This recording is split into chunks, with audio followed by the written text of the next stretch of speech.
చేసుకుంటా ఉన్నాం. మీ అందరితో నేను కోరేది ఒకటే, ఇంత గొప్పగా ఇంత ఆలోచనతో ఇంత ప్రణాళికతోని పనిచేస్తున్న ప్రభుత్వానికి సంబంధించి గ్రామాలకు వచ్చి ఎవరన్నా చిల్లర మల్లర మాటలు మాట్లాడితే దయచేసి అడగండి. ఏం కొట్టుడు కాదు, ఏమనుడు కాదు, ప్రశ్నించండి, అడగండి, నేరుగా అడగండి. అయ్యా మరి మీకు 50 ఏళ్ళ అవకాశం ఇచ్చినాం, 50 ఏళ్ళు ఈ దేశాన్ని రాష్ట్రాన్ని మీరు వెళ్ళినరు, మీకెందుకు రాలే ఇంత మంచి ఆలోచన? ఇట్లాంటి ఆలోచనలు మీరున్నప్పుడు ఎందుకు చేయలేదు? ఎందుకు రైతు బంధు లాంటి కార్యక్రమం చేయలేదు? కనీసం కరెంట్ అన్న ఎందుకు ఇవ్వలేదు?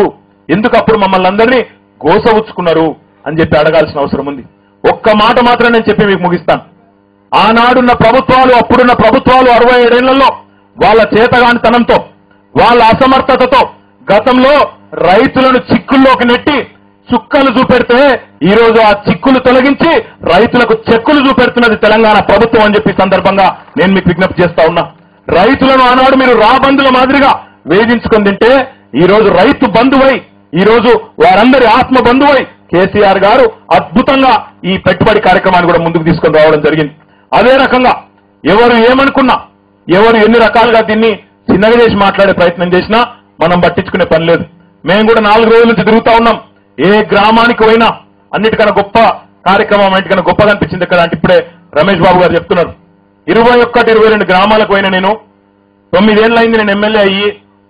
కానీ ఇప్పుడే చెప్తున్నాను, నాకంటే పెద్దోడు కాబట్టి రాము నేను ఒక మాట చెప్తా ఇను అన్నాడు.